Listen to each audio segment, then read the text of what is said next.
आमीन। Thank you sister ji, God bless you.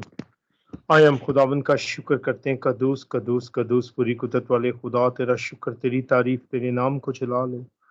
खुदावन तुझे मुबारक कहते हैं जिंदगी के लिए और जिंदगी की सारी नेमतों के लिए। बाप तेरा शुक्र करते हैं इस मुबारक वक्त के लिए कि ऐ खुदावन तूने हम सबको फजल दिया, मौका दिया कि कुछ वक्त हम तेरे साथ गुजार रहे हैं। खुदावन आज की सारी प्रस्तिश के लिए तेरा शुक्र करते हैं, और जितने खानदानों ने शुक्र गुजारी का नजराना पेश किया उन सबको बरकत दे। और ऐ बाप तेरा शुक्र हो, शुक्र हो, शुक्र हो खुदा, हमें फजल दे के हम हमेशा तुझे मुबारक कहते रहे और तेरा शुक्र करते रहे। और ऐ खुदावन, अभी जबकि तेरा तख्त लग गया है, तेरे खादम को, पास्टर लतीफ जॉन को तेरे पाक लहू में छुपाते हैं। ऐ बाप, जब आज वो बाइबल स्टडी कराते हैं उसके वसीले हम सब बरकत पाएं और तेरे कलाम को सीखने की कोशिश करें, जानने की कोशिश करें, क्योंकि तेरा कलाम जिंदगी देता है, बरकत देता है, जुए तोड़ता है, बंधन तोड़ता है। ये बंद बंद गुदे गुदे से गुजर जाता है, जिंदगियां बदलता है। बाप, अपने खादम को कसरत से इस्तेमाल करना, और आज जो भी कलाम की बातचीत हो खुदावन, वो हम सब में, उसके वसीले से हम सब बरकत पाएं ए खुदावन। और इसके साथ साथ सिस्टर शाजिया अमीद को दुआ करते हैं खुदावन, जो कहानत की खिदमत करे, अपनी बेटी को बरकत दे और ज्यादा अपने नाम के लिए इस्तेमाल करे खुदावन। सारी जमात को तेरे सुपुर्द करते हैं और पास्टर जी के लिए रूपा का मसा, जोर और बरकत मांगते हैं यीशु के नाम से, आमीन। आमीन। थैंक यू भाई साबर इस बाबरकत दुआ के लिए। खुदावंद आपको और आपके घराने को बहुत ज़्यादा बरकत दे। कलाम मुकद्दस में लिखा है, इसी तरह मेरा कलाम जो मेरे मुंह से निकलता है होगा वो बेअंजाम मेरे पास वापस ना आएगा, बल्कि जो कुछ मेरी ख्वाहिश होगी वो उससे पूरा करेगा और उसका काम जिसके लिए मैंने उसे भेजा है मौसर होगा। आमीन। बड़ी इज्जत और एहतराम के साथ पास्टर जी को वेलकम करती हूँ और चाहती हूँ, दुआ गो हूँ कि खुदावंद आपकी बड़ी रहनुमाई करे, खुदावंद आपको उम्मतों और कबीलों तक लेके जाए। आज की आवाज़ जो हाँ कहीं पहुँचे, खुदावंद उसको बहुत ज़्यादा बरकत दे और बहुत सारी रूहों को जीतने का वसीला बने। Thank you pastor ji, welcome, God bless you. खुदावंद यीशु मसीह के बाबरकत और जलाली नाम में मेरी तरफ से और मेरे घराने की तरफ से आप सबकी सलामती हो। खुदावंद का शुक्र करते हैं जिसने हम सबको एक और मौका अता किया, एक और दिन अता किया कि हम खुदावंद के हजूर आकर उसकी बंदगी, उसकी प्रस्तश और उसकी सताइश कर सकें। मैं शुक्रगुजार हूँ बेटा शाजिया का, जिन्होंने आज इस मीटिंग को लीड किया, रहनुमाई की है। शुक्रगुजार है तमाम परस्तारों के लिए जिन्होंने दिल से प्रस्तश की है। और मैं ईमान रखता हूँ कि हम सब यहाँ जब प्रस्तश करते हैं तो हम दिल से प्रस्तश करते हैं, खुदा उनके नाम को जलाल देते हैं और उसकी तारीफ करते हैं। मैं ईमान रखता हूँ। थैंक यू भाई साबर, आपने मेरे लिए दुआ की है। खुदावंद आपको और आपके घराने को कसरत से बरकत अता करे। तमाम हमारे जो बहन भाई फेसबुक लाइव पर सुन रहे हैं उनको भी मेरी तरफ से सलाम, जो यूट्यूब पर सुनेंगे, व्हाट्सएप पर, स्काइप पर जो हमारे साथ हैं, तमाम को खुदावंद बरकत अता करे। और जैसा कि आप सब जानते हैं कि मैं अब जब भी आया करूँगा स्काइप पर आपके साथ, चाहे वो सैटरडे हो या मंडे हो या कोई भी दिन हो, तो हम कोशिश करेंगे कि हम अपनी जो बाइबल स्टडी है, इंसाल की किताब का जो हम मुतालिया कर रहे हैं, हम उस मुतालिया को जारी रखेंगे, यानी कि हम उस मुतालिया को ही किया करेंगे जब भी हमें मौका मिलेगा। थैंक यू सिस्टर रुखसाना, खुदावंद आपको बरकत अता करे। तो बाइबल स्टडी जब की जाती है तो स्टडी का जब मतलब होता है वो यही होता है कि हम चंद एक तबादला ख्याल जो है उसको किया करें। और उस तबादला ख्याल के अंदर ज़रूरी नहीं है कि कोई सवाल पूछा जाए और उस सवाल का जवाब दिया जाए। इसके अंदर हम अपने ख्यालात का इजहार भी कर सकते हैं। जो चीज़ मैं बयान कर रहा हूं, आप उसके साथ अपने कमेंट को ऐड कर सकते हैं, आप ज़रूर शेयर कर सकते हैं, बता सकते हैं। और इसका मतलब होता है कि हम मिलकर खुदावंद के पाक कलाम को मुतालिया करते हैं, सीखते हैं। और एक दूसरे से सीखना जो है ये बहुत ज़रूरी अमल है। बाज़-औक़ात कई ऐसी चीज़ें हैं जिसका मुझे इल्म नहीं है और शायद आपको उस बात का इल्म हो और आप उसका सही तरीके से उसकी वज़ाहत कर सकते हो, समझा सकते हो। हम आपके इस ख़्यालात के साथ एप्रिशिएट करते हैं और बहुत सारी ऐसी चीज़ें हैं जो शायद आपको पता ना हो, मैं उनको बयान करूँ। तो इस तरीके से एक-दूसरे के साथ मिलकर किसी चीज़ को सीखना जो है, इसे हम बाइबल स्टडी कहते हैं। तो बाइबल स्टडी ये नहीं होती कि जी आए, लेक्चर दिया, कर अपनी बात बताई और चले गए, नहीं। मेरा ये कम से कम ये मेरा असूल है, मैं चाहता हूँ कि मैं आपको भी बीच में इन्वॉल्व करूँ और आप सब समझते हैं कि ये मुझे ये पसंद है, मेरी ये स्ट्रेटजी है। तो मैं चाहता हूँ कि आप ज़रूर इसमें पार्टिसिपेट करें और आप सब अहले इल्म है, खुदावंद ने आपको बरकत दी है और आप बखूबी तौर पर खुदावंद के पाक कलाम को अच्छे तरीके से, सारा का सारा तो खैर कोई भी ऐसा शख्स नहीं है जो कलाम को समझता हो, लेकिन शायद ये तो बहुत बड़ा समुंदर है। तो शायद उसमें से 1% जो है वो भी हमें ना आता हो, लेकिन हो सकता है कि उसमें से कुछ हिस्सा मुझे आता हो या कोई परसेंटेज जो है वो आपको आता हो। तो मिलकर जो है इसे सीखेंगे। आज का हमारी जो बाइबल स्टडी होगी वह मिसाल की किताब उसका पहला बाब और उसकी 5वीं और 6ठी आयत होगी। हमने पहली 4 आयत जो थी उनके बारे में मुतालिया किया था। तो आज हम जिसमें हमने सीखा था स्किल्स ऑफ लिविंग, जीने के हुनर, यानी कि हम किस तरीके से इस जमीन पर जिंदगी को बसर कर सकते हैं, वो कौन से ऐसे हुनर हैं, वो कौन से ऐसे स्किल्स हैं जो खुदावंद का बंदा सुलेमान नबी इस इंसाल की किताब में हमें बताता है और किताब मुकद्दस के अंदर उसकी जो हदायत लिखी गई हैं या वो स्किल्स हुनर जो है बताए गए हैं, उनके बारे में हमने देखा था। तो हम आहिस्ता आहिस्ता इसमें आगे बढ़ते जाएंगे। हो सकता है कि कई दफ़ा हमें कुछ आयात जो है स्किप भी करनी पड़े या कुछ आयात पर हमें 2 दफ़ा भी बात करनी पड़े या सब्जेक्ट अगर लंबा गुफ्तगू हो जाए तो हम उससे आगे भी बढ़ा सकते हैं। आज का हमारा जो टाइटल होगा, वो अनवान टॉपिक जो होगा, उसको हम मद्देनजर रखते हुए इस आयत को हम जरूर आज देखेंगे, जो कि इमसाल की किताब उसका 5वां पहला बाप और उसकी 5वीं और 6ठी आयत है। टाइटल जो है वो ये है, पर्सनल ग्रोथ, जाती नशो नमा।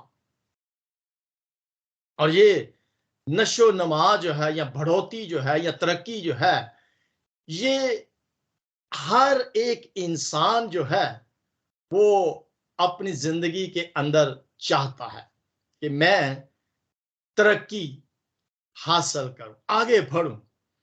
ये तरक्की जो है, नशो नमा जो है, नो डाउट हम खुदा उनके पाक कलाम को सीख रहे हैं तो हम रूहानी तौर पर भी इसको जानना चाहते हैं और चाहते हैं कि हम रूहानी तौर पर भी तरक्की हासिल करें, और हम दुनियावी तौर पर भी चाहते हैं कि हम दुनियावी तौर पर इस जमाने में हम जिंदगी बसर कर रहे हैं जो कि एक मॉडर्न डिजिटल दौर है, और इस मॉडर्न डिजिटल दौर के अंदर भी हम चाहते हैं कि जिंदगी जिस तरह से फास्ट हो रही है, हम इस फास्ट दुनिया के साथ अपने कदम को मिलाते हुए आगे बढ़ सके।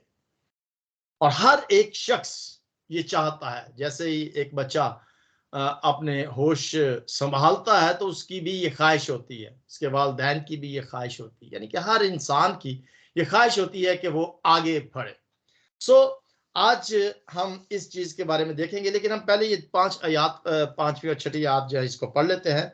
मिसाल की किताब उसका पहला बाब, और वहां पे लिखा है 5वीं आयत में, ताकि दना आदमी सुनकर इल्म में तरक्की करे और फहीम आदमी दुरुस्त मशवरा तक पहुंचे, जिससे मिसल और तमसील को, दनाव की बातों और उनके मम्मों को समझ सके। ये बात हो रही है सीखने की, इल्म को सीखने के लिए और खुदा के कलाम की बातों को, मौमों को, अमेजिंग चीजों को सीखने के बारे में, समझने के बारे में। और ये दना आदमी का काम है कि वो सीखे, आगे बढ़े और इल्म में अजाफा हासिल करे, तरक्की जो है उसे हासिल करे। मसीह में बढ़ना या मसीह में तरक्की करना या नशो नमा पाना,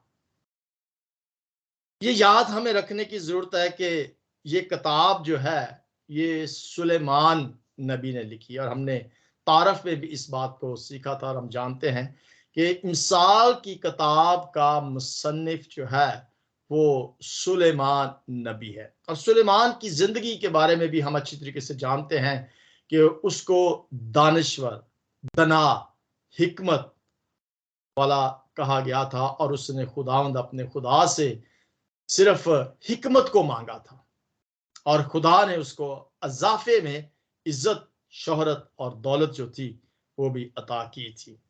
और याद हमें ये अगर है कि ये सुलेमान नबी की किताब है, सुलेमान ने मिसाल की किताब को लिखा है, तो वो अपनी जिंदगी के तजर्बात को यहां बयान करता है। लेकिन सबसे जरूरी बात जो है, हमें इस चीज को जानने की जरूरत है कि सुलेमान को भी हिकमत जो है वो किसने दी थी, या किससे उसने हिकमत मांगी थी? खुदा से।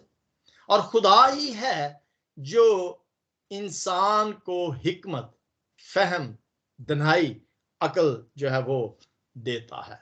सो इसका मतलब है कि दना आदमी जो है वो इल्म में सुनकर क्या करता है, इल्म में तरक्की हासिल करता है। अब ये बड़ी सादी सी बात है, इल्म को हासिल करने के लिए बहुत जरूरी है कि हम क्या करें, सुना करें। बहुत सारे ऐसे लोग हैं जो सुनना पसंद नहीं करते, शायद वो देखना ज्यादा पसंद करते हैं। इसीलिए हमारी कोशिश होती है कि अगर हम वीडियो के जरिए से खुदावंद के कलाम को दिखा सके, बयान कर सके, यानी कि दोनों हिस्से जो हैं, सेंसेस जो हैं वो इस्तेमाल हो सके, देखने की भी और सुनने की भी सलाहियत जो है ये अगर इस्तेमाल हो जाए तो शायद इससे हम ज्यादा बेहतर तौर पर सीख सके। मुझे बड़ी अच्छी तरीके से याद है, एक दफा मैं मीरब से कह रहा था कि आपने ये हिस्सा जो है आपने पढ़ना है, तो उसने कहा कि बिल्कुल मैं करूंगी, मैं वीडियो के साथ करूंगी, ताकि एक्सप्रेशन के साथ जब एक इंसान बोलता है तो एक्सप्रेशन के साथ अपनी बात को समझाने में वो ज्यादा जिसे कहते हैं पर असर जो है वो होता है। तो एक्सप्रेशन के साथ किसी बात को एक्सप्लेन किया, चेहरे के जो एक्सप्रेशन होते हैं उसके साथ जब बयान किया जाता है तो वो ज्यादा एंथेटिक होता है, पावरफुल होता है। सो जो दना आदमी है वो क्या करता है, वो सुनकर तरक्की करता है, इल्म को सीखता है, सुनता है, और जब तक वो सुनेगा नहीं वो सीख नहीं सकेगा, और जब तक वो सीख नहीं सकेगा वो अपनी अमली जिंदगी में उस बात को अप्लाई नहीं कर सकेगा। सो मेरे चीजों, जैसे मैंने बताया था कि मिसाल की किताब के अंदर बहुत सारे मुहावरे जो हैं वो इस्तेमाल किए गए, और उन मुहावरों का इस्तेमाल करने का सिर्फ और सिर्फ मकसद ये है कि इंसान उस बात को अच्छी तरीके से समझ सके, और अच्छे तरीके से मुहावरों के जरिए से समझाने का मकसद भी सिर्फ यही है कि वो उससे समझकर आगे बढ़ सके और उस पर वो अमल कर सके। ये तो दुनिया, हम बात कर रहे हैं रूहानी तौर पर। अब दुनियावी तौर पर भी हम सब जानते हैं, अगर बच्चे स्कूल में पढ़ते हैं तो उनको ब्लैक बोर्ड पर लिख कर समझाया जाता है, तस्वीरें दिखाकर, प्रोजेक्ट जो होता है प्रोजेक्टर के जरिए से फिल्म दिखाकर समझाया जाता है, यानी कि हर किस्म के हरबे जो है वो इस्तेमाल किए जाते हैं ताकि इंसान उस बात को समझ सके, और समझ कर फिर वो अपनी अमली जिंदगी में उसे अप्लाई कर सके। एक इंग्लिश का एक मुहावरा है what count is what you learn after you know it all. यानी कि जो चीज अहमियत रखती है, जो चीज अहमियत रखती है वो ये है कि आप सब जानने के बाद सीख सके। सब कुछ जानते हैं और फिर आप उसको सीखते हैं। सो ये जुमला एक उस्ताद का जुमला था कि जब तक इंसान किसी चीज को जानता नहीं है तब तक वो सीख नहीं सकता। ये एक शागिर्द भी हो सकता है जो अपने उस्ताद की बात को जब तक अच्छे तरीके से जान ना ले, समझ ना ले, वो उसे सीख नहीं सकता। ये कोई टीम का कोच भी हो सकता है, कोई भी रहनुमा हो सकता है, कोई उस्ताद हो सकता है जो अपने शागिर्दों को ये बात समझाने के लिए ये उसने मुहावरा इस्तेमाल किया था कि what count is what you learn after you know it all. सब जानने के बाद आप सीखते हैं। लिहाजा हम देखते हैं कि इमसाल की किताब का जो मेन वर्स है या की वर्ड जो है, हमें उस बात को अच्छे तरीके से याद रखना है कि अगर इमसाल की किताब को, पूरे की पूरी इमसाल की किताब को अगर हम एक जुमले के अंदर बयान करें, मिसाल के तौर पर जैसे हम कहते हैं कि दरिया को कूजे में बंद करना, हम बाज़-औक़ात चलिए इसको छोड़ते हैं इस बात को कि कोई भी चीज है उसको बड़े एक्सप्लेन हम करते हैं लेंथी तरीके से, और वो टाइम जैसे हम इंसाल की किताब को सीख रहे हैं। लेकिन अगर किसी को ये कहा जाए कि इंसाल की किताब के बारे में बताओ कि ये किस, एक जुमले के अंदर बताओ कि ये क्या चीज है, किस चीज के बारे में बताती है, तो वो उसकी जो की वर्ड्स कह लें या की वर्ड कह लें, की वर्ड एक मेन लफ्ज जो है, एक लफ्ज के अंदर जो है उसको समझाएं तो वो सिर्फ और सिर्फ हिकमत है कि इंसाल की किताब जो है वो हिकमत की किताब है। दूसरी किताबें भी हैं बहुत सारी, बल्कि पूरे का पूरा कलाम मुकद्दस जो है वो हिकमत से भरा पड़ा है। लेकिन सुलेमान नबी ने अपनी जिंदगी के तजर्बे से इस बात को बयान किया है कि हिकमत जो है वो सिर्फ और सिर्फ खुदा से मिलती है। यानी कि सुलेमान ने ये लिखा लेकिन उसने हिकमत को खुदा से मांगा और खुदा से उसने उसको हासिल किया। यानी कि जिंदगी को महारत के साथ जीने की सलाहियत को रखना, यानी कि the ability to live life skilfully, महारत के साथ जिंदगी को जीना, इस काबिलियत को हासिल करना। हाँ, बहुत सारे ऐसे लोग इस दुनिया के अंदर हैं जो बेदीन लोग हैं, जिनके पास खुदा के कलाम का इल्म नहीं है या खुदा के कलाम में जो हुनर बताए गए हैं, स्किल्स बताए गए हैं कि किस तरीके से हमने इस जमीन पर एक बेहतरीन जिंदगी जो है उसको बसर करना है। मेरा ख्याल है कि मेरी एक आईडी जो है वो थोड़ी बंद हो गई है, मैं उसे फिर से ज्वाइन करता हूं। तो हम देखते हैं कि दुनिया के अंदर बहुत सारे ऐसे बेदीन लोग हैं जो दुनिया के अंदर अपनी जिंदगी को बसर तो कर रहे हैं, यानी कि बेदीन दुनिया के अंदर बड़ा एक मुश्किल सा नजर आता है कि किस तरह से हम खुदा खौफी जिंदगी को इस बेदीन दुनिया के अंदर जिंदगी को बसर कर सके। मुश्किल नजर आता है क्योंकि दुनिया जब हम चारों तरफ देखते हैं तो ये दुनिया हमें एक बेदीन दुनिया नजर आती है, जिनके दिल के अंदर खुदा का डर और खौफ नहीं, अपने मुंह पर झूठ बोल देते हैं और कोई डर और खौफ नहीं है कि खुदा इसका हिसाब लेगा। सो बड़ा मुश्किल होता है कि खुदा खौफी जिंदगी को इस जमीन पर बेदीन गुनाह भरी दुनिया के अंदर को बसर करना। It's not an easy job या असाइनमेंट, जो है आसान काम नहीं है कि दुनिया गुनाह से भरी पड़ी है, हमारे इर्द गिर्द चारों तरफ गुनाह ही गुनाह है और दुनिया जो है वो भरी पड़ी है।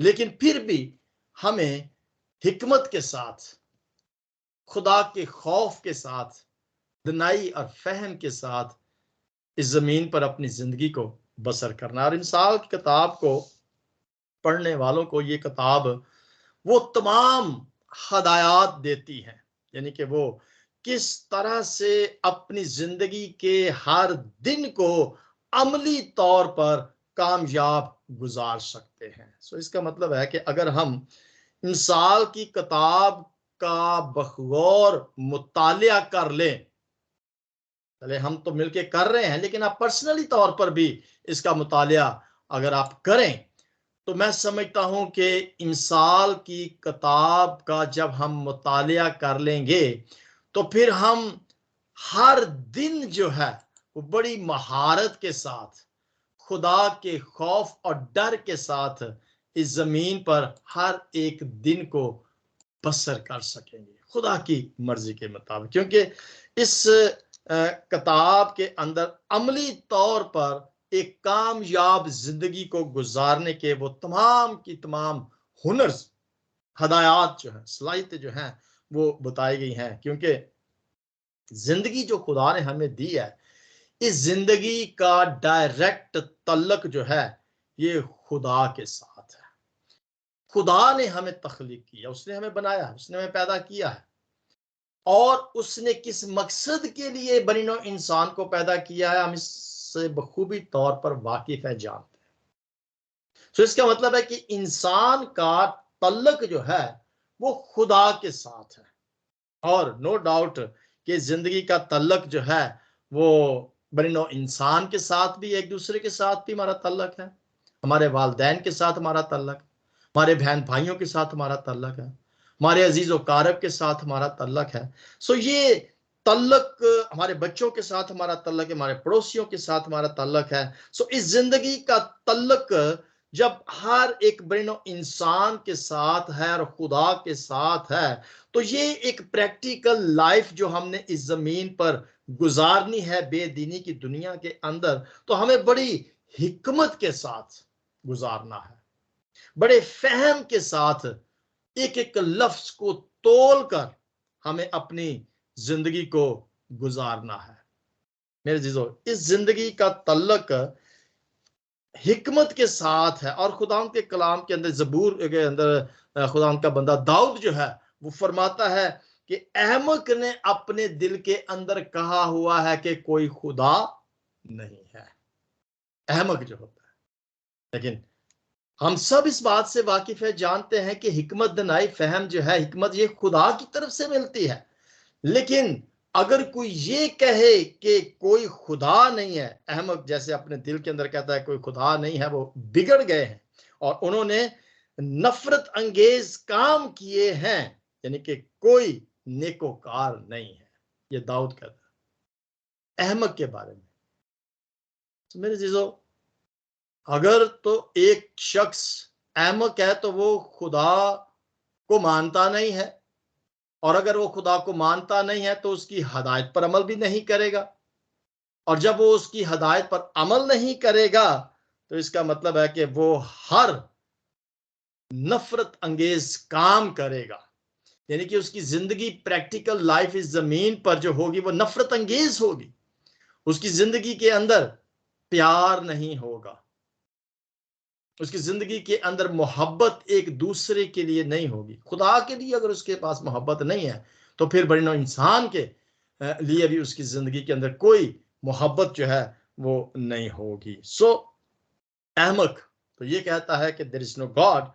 अहमक वो है जिसके पास वो हकीकी हिकमत नहीं है, यानी कि ट्रू विजडम जिसे हम कहते हैं, वो अहमक के पास नहीं है, जो सिर्फ और सिर्फ अपनी मनमर्जी करता है, अपनी बात पर कहता है, किसी की बात को सुनना वो पसंद नहीं कर रहा, कलाम की बातों को वो सुनना पसंद नहीं कर रहा। आप देख सकते हैं हमारे आस पड़ोस में भी बहुत सारे ऐसे लोग हैं जो कलाम की बात को सुनना पसंद नहीं करते, खुदा के कलाम की बातों को सुनना पसंद नहीं करते। और मैं बड़े ईमान के साथ इस बात को कहता हूं कि दुनिया के अंदर बहुत सारे ऐसे मसीह लोग पाए जाते हैं, चले बेदीन लोग जो हैं वो तो खुदा की बात को मानते हैं कि वो नहीं मानते, लेकिन बहुत सारे ऐसे खुदा के लोग हैं, ईमानदार लोग हम कह सकते हैं, मसीही लोग कह सकते हैं, जो खुदा के कलाम की बात को, जैसे हमने शुरू में इस आयत को पढ़ा था कि दना आदमी क्या करता है, सुनकर क्या करता है, इल्म में तरक्की करता है। तो जब कलाम को सुनना ही नहीं है, देखिए बाज़ औक़ात मैंने बहुत दफा ये मिसाल दी है कि खास तौर पर जो एक खादम होता है वो दूसरे खादम को सुनना पसंद नहीं करता, और ये हकीकत है। वो कहता है कि जो कुछ ये पासबान सुना रहा है, ये बातें मुझे पहले से आती हैं, मुझे पता है, लेकिन उन बातों का जानना और चीज है, और उन बातों को प्रैक्टिकल लाइफ में लेकर आना, अमल करना, वो एक अलग बात है। लिहाजा याद रखिएगा कि अगर खुदा के कलाम में से कोई भी शख्स जब खुदा के कलाम को सुनाता है तो उसको गौर के साथ सुनिएगा, चाहे आपको वो सारी बातें आती भी हों, याद भी हों, लेकिन कोशिश करें कि कोई ऐसी बात को भी सुन लें जिसका शायद आपको इल्म ना हो। जैसे मैंने शुरू में बताया, बहुत सारी ऐसी बातें हैं जो मुझे पता है वो आपको ना हो, और बहुत सारी ऐसी बातें हैं जो आपको पता हो मुझे पता ना हो। लेकिन जब मैं उन बातों को सुनूंगा जो मुझे नहीं पता, तो मैं फिर उसमें तरक्की हासिल करूंगा। अदरवाइज मैं अपनी पर्सनल ग्रोथ जो है, रूहानी तौर पर जो तरक्की है, मैं उसे हासिल नहीं कर सकूंगा। लिहाजा अहमद तो ये कहता है कि मैं, कोई खुदा नहीं है, वो सिर्फ अपनी ही असलाह पर चलता है और बगैर वजह के चलता है। उसको कोई पता नहीं है, कोई डेस्टिनेशन नहीं है, उसको पता नहीं है कि वो कहाँ जाना है। उसने बगैर वजह के वो चलता है, और जिसके दिल के अंदर सिर्फ और सिर्फ खुदा के लिए नफरत होती है, कोई इज्जत जो है नहीं होती। तो मैंने एक दफा ये बताया था तारफ के अंदर कि हिकमत का मानी जो है, अगर हम उसकी डिस्क्रिप्शन करें तो हिकमत की डिस्क्रिप्शन जो है वो सिर्फ और सिर्फ क्या है, ऑनर, रिस्पेक्ट और इज्जत है। और अगर हम खुदा की रिस्पेक्ट नहीं करते तो इसका मतलब है कि हम उसको सुन नहीं रहे। अगर हम उसको सुन नहीं रहे तो हम उसकी रिस्पेक्ट जो है वो नहीं कर रहे, उसको ऑनर नहीं दे रहे। तो जब किसी को ऑनर देना है तो फिर हमने क्या करना है, उसको सुनना है। ये है हिकमत, उसकी रिस्पेक्ट करना। जो दूसरों जो अहमक होता है वो क्या करता है कि वो दूसरों लोगों को फिर जिसे कहते हैं ना, नफरत की तरफ या तबाही के रास्ते की तरफ बहकाने की कोशिश करता है, क्योंकि वो खुद भी तबाही की तरफ जा रहा होता है, खुद भी ऐसे काम करता है जो तबाही की तरफ लेकर जाते हैं, और दूसरों को भी उसी बहकावे के अंदर बहकाने की कोशिश करता है कि वो भी तबाही की तरफ चल जाए। और ये अहमक का काम है, खुदा के लोगों का काम नहीं है। और मेरे जो खुदा के कलाम में लिखा है, अक्लमंद शख्स जो होता है वो क्या करता है, सुनता है। 5वीं आयत में ये लिखा था, धना आदमी सुनकर इल्म में तरक्की करता है, सुनकर तरक्की हासिल करता है। ये बहुत जरूरी बात है। सो मेरे जो हम सुने खुदा के कलाम को, चाहे ये बड़ा नादर मौका है हमारे पास, बड़ा नादर मौका है कि हम क्या करें कि हम खुदा के कलाम को सुना करें। अगर हमें ये मौका दिया गया है खुदा के, हम अपने घरों में बैठकर, तो इस डिजिटल दौर का जो फायदा है वो भरपूर तरीके से हम लिया करें।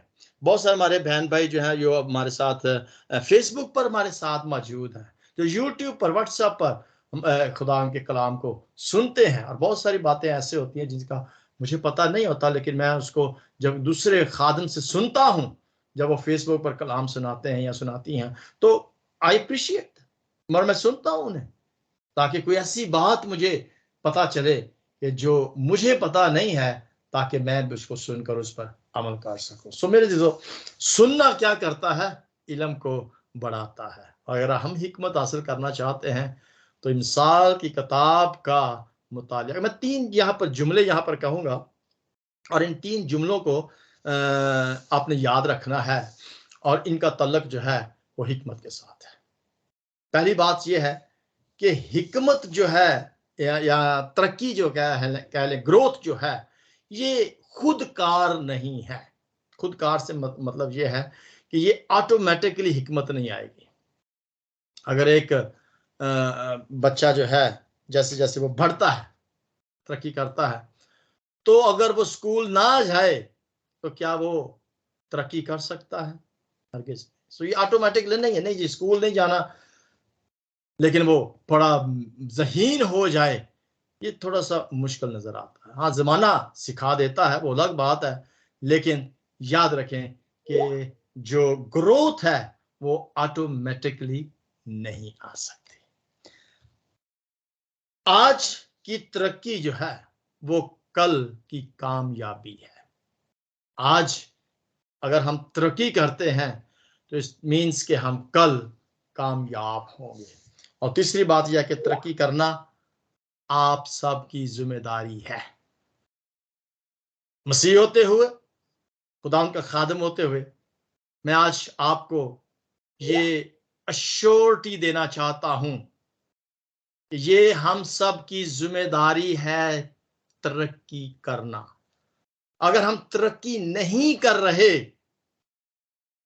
तो फिर हम मसीह नहीं है। मेरे जीजो, मिसाल हम देते हैं, यहाँ पर मैं एक मिसाल ही देता हूँ। तरक्की हर रोज हम यहाँ पर खुदा के कलाम को सीखते हैं, मुख्तलिफ लोगों से हम खुदा के कलाम को सुनते हैं, और हमारी बहनें जो हैं इस मीटिंग को लीड करती हैं। और जैसे कल मुझे शाजिया ने कहा कि मैं मीटिंग को लीड करना चाहती हूँ। ये क्या है? ये तरक्की है कि अगर एक शख्स दुआ कर सकता है तो वो मीटिंग को भी लीड भी करेगा। और एक वक्त आएगा कि जब बेटी शाजिया जो है वो कलाम भी सुनाएगी, तो ये आहिस्ता आहिस्ता आगे बढ़ना है। तो यही खुदावंद के कलाम को सुनाने का या सुनने का मकसद है कि हम रूहानी तौर पर आगे बढ़े।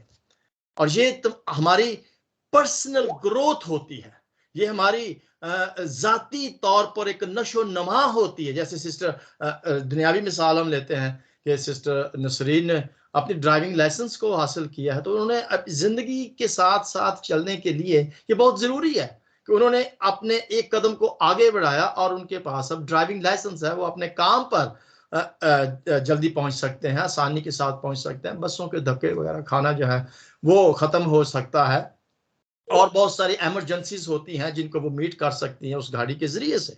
सो ये तरक्की करना जो है ये हम सब की जिम्मेदारी है। और अगर कोई ये कहे जी बस मैंने तरक्की हासिल कर ली है और आगे मैंने अब कुछ नहीं करना, तो मैं समझता हूं कि वो अहमक है।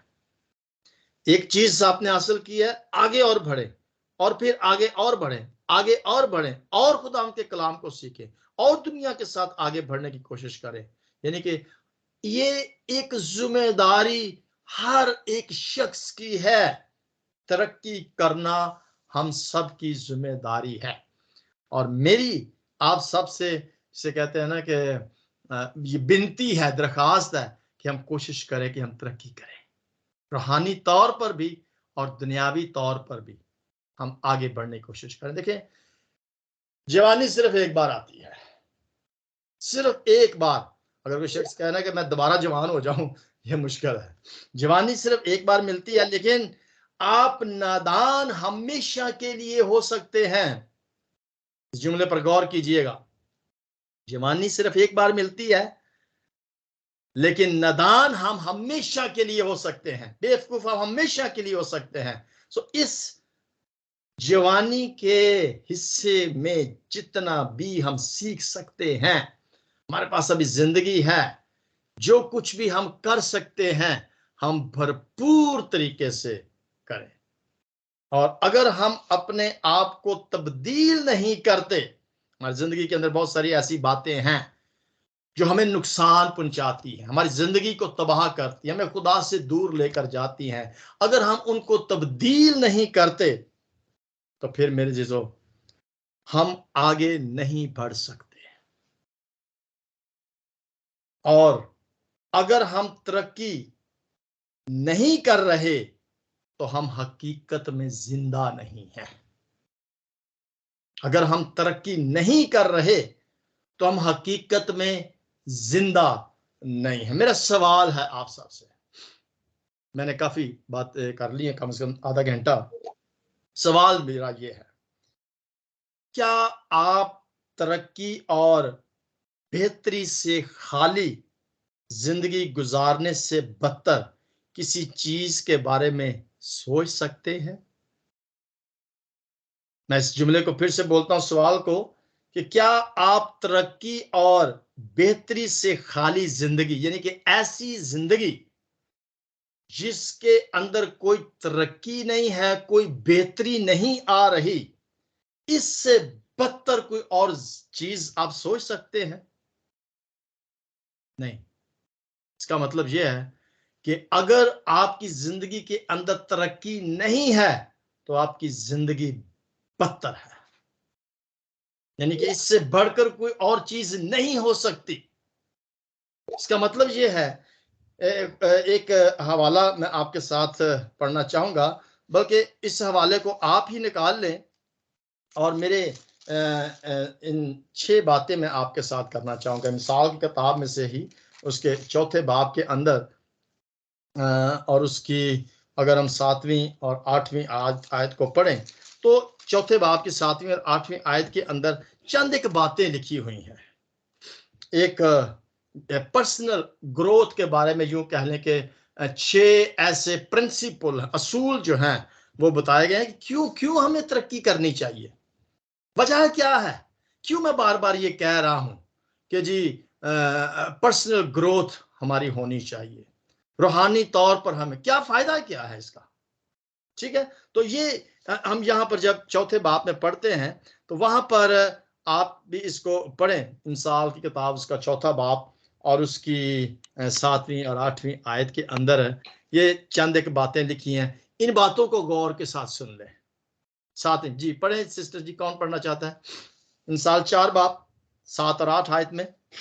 मैं पढ़ती हूँ पास्टर जी आपसे। जी मुझे माफ कीजिएगा, मेरा गला खराब है, अगर समझना है कोई बात। आए मेरे अजीजों, मेरे साथ खुदा के मुकद्दस कलाम में से देखें इंसाल उसका 4 बाब और उसकी 7 और 8 आयत।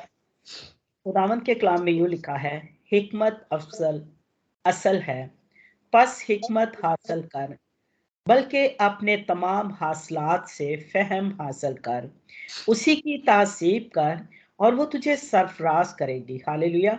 और जब तू उसे गले लगाएगा और वो तुझे इज्जत बख्शेगी। खुदावंद के पाक कलाम पढ़े सुने जाने पर खुदावंद की बरकत हो। आमीन। मेरे अजीजों, बात ये है कि कभी भी अपनी मौजूदा कामयाबी पर मुतमिन ना हो। कभी भी अगर आप यूरोप में आ गए हैं तो आप समझते हैं कि मैं कामयाब हो गया हूं। अगर आपने बिजनेस कोई कर लिया है तो आप समझते हैं कि आप कामयाब हो गए हैं। मुझे बड़ी अच्छी तरीके से याद है कि एक दफा मेरे ससुर के पास एक शख्स बैठा हुआ था, तो वो बांसुरी बजाता था, बड़ी प्यारी बांसुरी बजा रहा था। बांसुरी बजाने के बाद जो भी उसने गाना शाना बजाया, उसके बाद उसने कहा चाचा जी और मैं कैसी बजाइए। उन्होंने कहा पुत्र ठीक है, लेकिन होर तेन सीखने की जरूरत है। बेहतरीन उसने बजाई थी बांसुरी, लेकिन उसने कहा और बाद में पूछा उसने इतनी अच्छी बजाई थी और आपने क्यों उसकी तारीफ नहीं की। उसने कहा कि अगर मैं उसकी तारीफ कर देता तो उसने वहां पर ही बस हो जाना, तो उसने आगे मेहनत नहीं करनी थी। सो कभी भी अपनी कामयाबी पर मुतमिन ना हो, यानी कि हर दफा कोशिश करें कि मैं इससे और बेहतर कर सकूं। यानी कि कल की कामयाबी का सबसे बड़ा दुश्मन आज की कामयाबी है। यानी कि अगर आपको आज को क्या कामयाब हो गया जी बंदा, तो यहां पर ही वो दुश्मन जो है आपका काम करना शुरू कर देगा और आप फिर आगे कदम को नहीं बढ़ाएंगे। सो मेरे जीजों, याद रखें इस बात को कि इंसाल की किताब में अंदर लिखा है कि दना को तरबियत कर, इंसाल 9 बाब उसकी 9वीं आयत में, कि दना को तरबियत कर और वो और भी दना बन जाएगा। दना यानी कि तरबियत उसको ही करेंगे जो दना शख्स है, वो सुनेगा ना, वो सुनेगा तो और दना बनेगा। अगर वो सुनेगा नहीं तो वो अहमक होगा, और वो अहमक जो है फिर खुदा की बातों पर अमल। और लिखा है सादुक को सिखा और वो इल्म में तरक्की करेगा।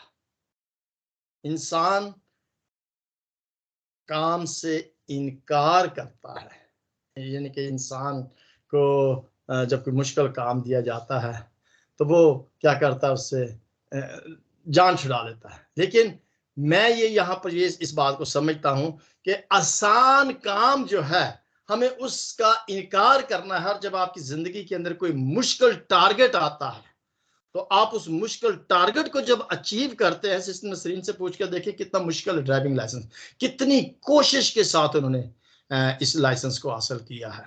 सो कोशिश करें कि जब मुश्किल टारगेट आपकी जिंदगी के अंदर आए तो आप उस मुश्किल टारगेट को हासिल करें, पूरा करें, उस मुश्किल टारगेट को हतलवसा पूरा करने की कोशिश करें। अफसोस उस वक्त होता है कि जब एक इंसान ये कहता है कि जी मैं बड़ा कामयाब हूं। क्या कामयाबी है? और मैं समझता हूं कि वहां पर ही इंसान का जो है ना कमजोर होना शुरू हो जाता है। बड़ी प्यारी मिसाल की किताब के अंदर वो एक चींटी की मिसाल दी गई है। मिसाल की किताब उसके 6 बाब और उसकी 6 आयत में क्या, एक काहिल चींटी के पास जा, एक काहिल चींटी के पास जा और उसके रविशों पर गौर कर और दानिशमंद। अब ये चींटी क्या काम क्या था? अब देखें वो चींटी क्या करती है, जब भी उसे देखे तो वो अपने अपने वजन से ज्यादा वजन उठा के तो जा रही होती है। ऐसे आ रहा है, कोई जा रहा है, कोई आ रही, कोई जा रही, ऐसी लाइन बनाई और सारी गर्मियां वो क्या करती रहती, मेहनत करती रहती, मेहनत करती रहती, मेहनत करती रहती है। और सर्दियों में आराम से बैठ कर वो खाती है, क्योंकि सर्दी में तो मुश्किल हो जाता है उनके लिए काम करना। चींटी पर हम गौर करें और देखें उसकी एक एक रवश पर, एक एक काम पर वो कितनी मेहनत करती हैं, स्ट्रगल करती हैं, और फिर वो अपने खाने का बंदोबस्त जो है वो सारी सर्दी बैठकर करती हैं। ये मुहावरे मिसाल की किताब में जो दिए जाते हैं, बातें समझाई जाती हैं, उसका मतलब सिर्फ और सिर्फ ये है कि अगर हम, सुलेमान ने ये बातें लिखी हैं, लेकिन सुलेमान को हिकमत देने वाला कौन था? खुदा था। खुदा है जिसने हमें इस काबिल बनाया है कि हम इस मिसाल की किताब को पढ़ सके, इसको सुन सके, इल्म हासिल कर सके, हिकमत दनाई और फहम हासिल कर सके और आगे बढ़ सके। क्योंकि हिकमत लिखा है कि मुरजान से अफजल है। ये मिसाल की किताब में लिखा है, इसके 8वीं 11वीं आयत में लिखा हुआ है।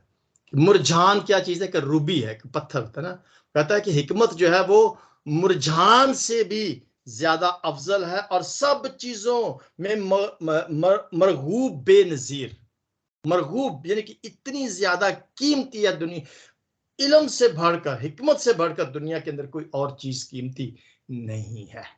ये है वो कीमती खजाना जो आज हमारे पास है, जो खुदा ने हमें दिया है। और अगर हम इस मिसाल की किताब को सीखते हैं, सीखने के लिए मैं ये कहूंगा कि हमें हर रास्ता इस्तेमाल करना चाहिए। आजकल तो डिजिटल का दौर है ना, हर रास्ता कलाम को सीखने के लिए हम फेसबुक, यूट्यूब पर जा सकते हैं, किसी भी मीडिया के जरिए से हम इल्म को सीखने के लिए आगे बढ़ सकते हैं, हर हरबे को इस्तेमाल कर सकते हैं। और कलाम में लिखा हुआ यकूब के खत उसके 1 बाब और उसके 22 आयत में कि कलाम पर अमल करने वाले बनो, कलाम पर अमल करने वाले बनो। और यहाँ वो है जो सुलेमान से भी बड़ा है, जिसका ये कलाम है।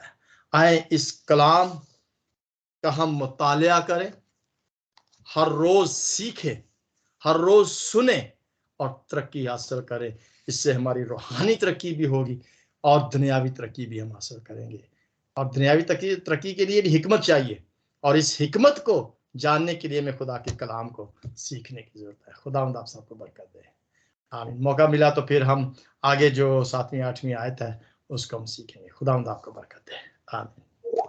आमीन आमीन। Praise the Lord. Thank you pastor ji इस बाबरकत मैसेज के लिए। खुदावंद आप